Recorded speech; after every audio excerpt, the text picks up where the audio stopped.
Cremona V2 vs R6. Un sacco di volte mi avete chiesto questa prova delle medie cilindrate, perché siamo sempre stati sui 1000, io ho sempre corso sui 1000, a parte l'anno scorso che ho usato lei per la Chief Racing Night, che non ci ho capito una benamata minchia come avete visto, ma è un po' così perché il mio stile di guida ormai è plasmato su potenze molto grandi e soprattutto dal mio modestissimo punto di vista, personalissimo gusto, sotto i 215 cavalli è carpaccio, ma in ogni caso invece per l'amatore medio è bellissimo poter utilizzare questi mezzi che ti danno molta fiducia subito, facili, belle da usare, non consumano tanto le gomme e quindi eccoci qui per la prova definitiva.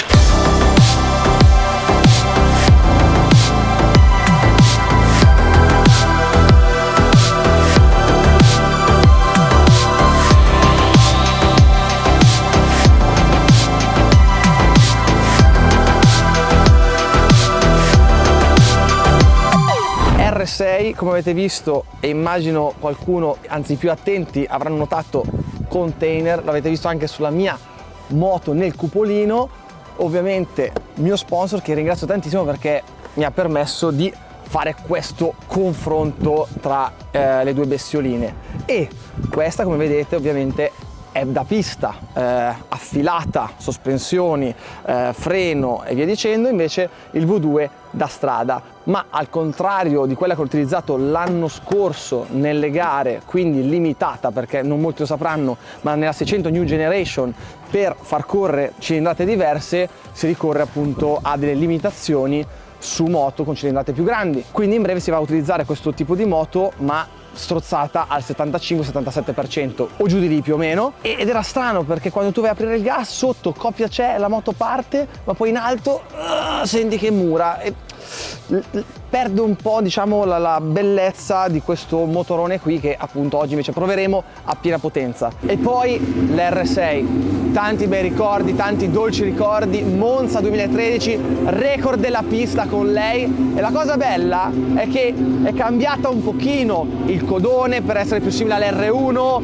un po' il cupolino, hanno migliorato l'efficienza aerodinamica del 7%, ma pressoché rimane quella che avevo proprio in mano, quella che mi dava così tanta soddisfazione nell'Europeo Stock 600, e quindi è un po' un salto nel passato. Potenze 135-134 cavalli, 604 cilindri in linea, e di qua V2, quindi bicilindrico, 959 di cilindrata e a piena potenza attorno ai 155 cavalli. Bene, basta con le chiacchiere, come sappiamo è più bello entrare in pista e sentire dalla mia voce quelle sensazioni che donano questi mezzi incredibili, quindi full gas, andiamo! Allora, come dicevamo, wow! Oh my god! Wow! R6, modello dopo il 2014, spinge da paura. Mamma che bella Cremona rifatta, guarda qua!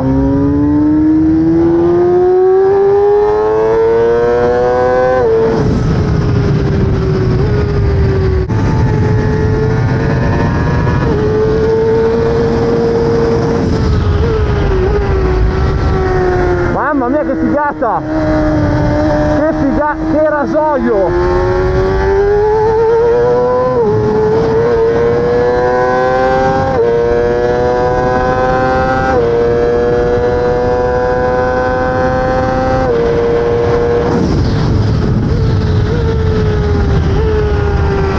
Allora, è incredibile quanto urli sta moto! Cioè, il motore spinge fino a 15.000 passaggiri, 16.000. Mamma mia, che ricordi! A Monza in fondo a rettilineo, full gas!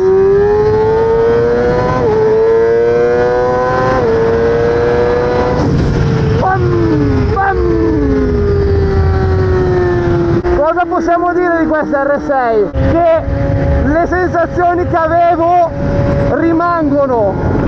Un una facilità di guida e una fiducia sul davanti che non hanno uguali, cioè sembra ancorata sull'anteriore. È incredibile la facilità di guida, è una bicicletta avvolta in un fazzoletto.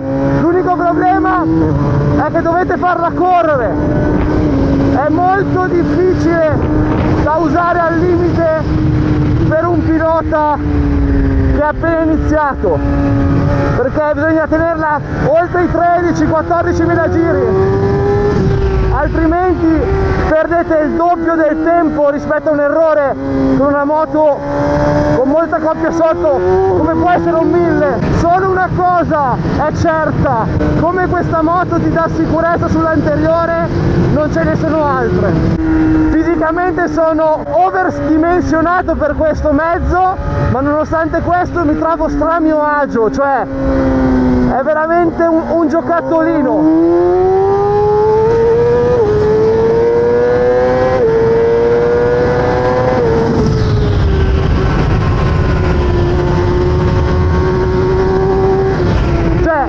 Ho fatto praticamente 4 giri e già esco dai curvoni di traverso, cosa che le altre moto non ti danno questa sicurezza, pronti via. E poi l'apertura del gas, essendo molto smooth, essendo molto morbida sotto, non avendo tanta coppia, ti spinge ad andare sempre più forte.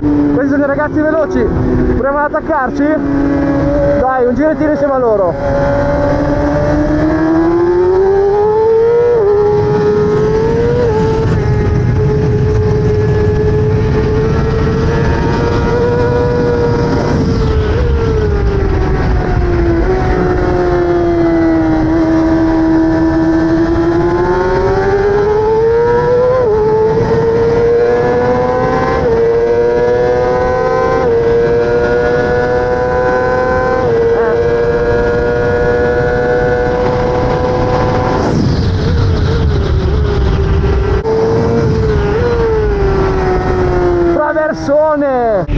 Guardate il cambio di direzione e la velocità, sinistra, bam, destra, un giocattolo, non c'è molto da dire.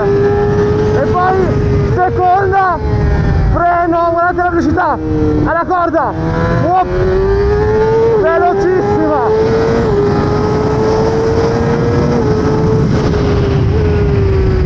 Se volete divertirvi senza stress, senza mega potenze, quello che ho sempre consigliato anche ai miei amici che volevano approcciarsi alla pista, R6 anche prima del 2014-2016, perché tanto ciclisticamente sono uguali, a parte le sospensioni, e ti diverti come un pazzo. No traction, no seghe, la potenza è quella giusta, solo tanto divertimento, spendi meno per le gomme, tanti vantaggi e pochi svantaggi.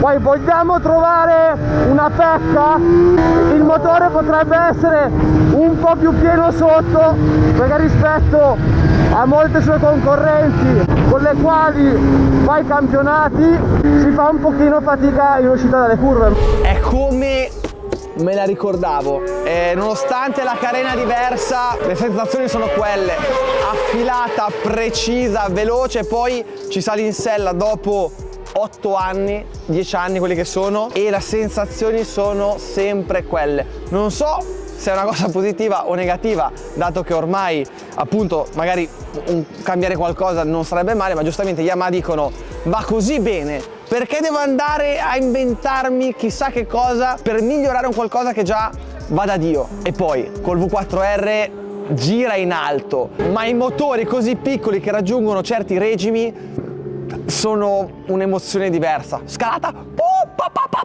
bellissimo.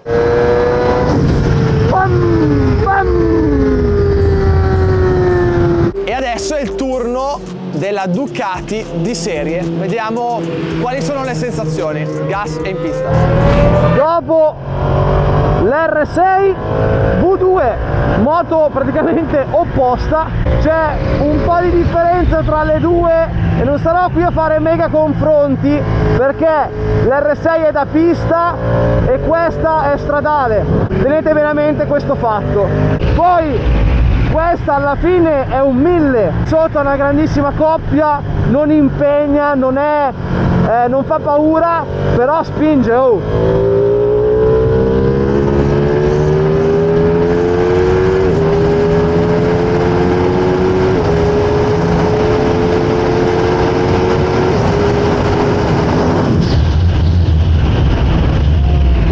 Cioè 260 all'ora in fondo a Cremona, non sono bruscolini, insomma.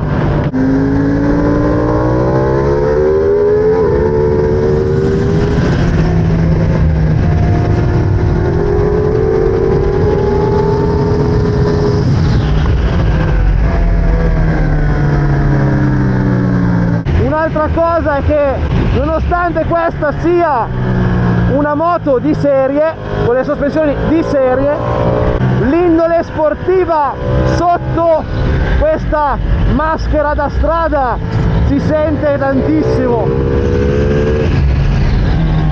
E a parte che il motore è uno spettacolo, perché esce fuori con una fluidità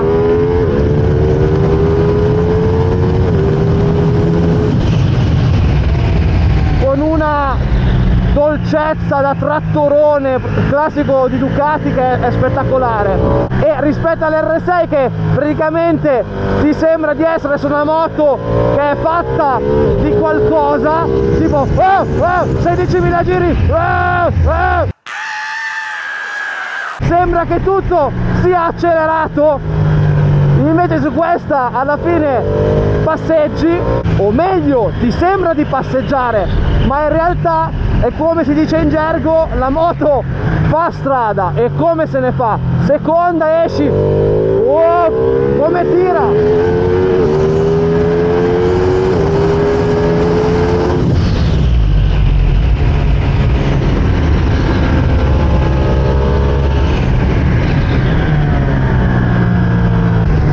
Mamma mia, è la terza guerra mondiale qui in mezzo nelle 600. Vediamo come va.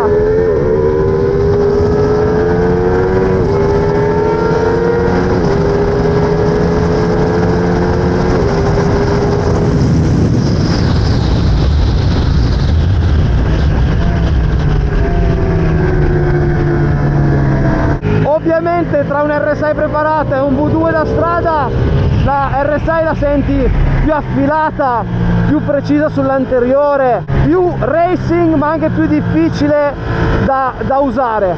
Ma io mi ricordo bene, nonostante non mi piacesse il motore sulla V2 del team Broncos, e era impressionante, era una lama. Qui è proprio un girare e divertirsi senza fatica, senza pensieri.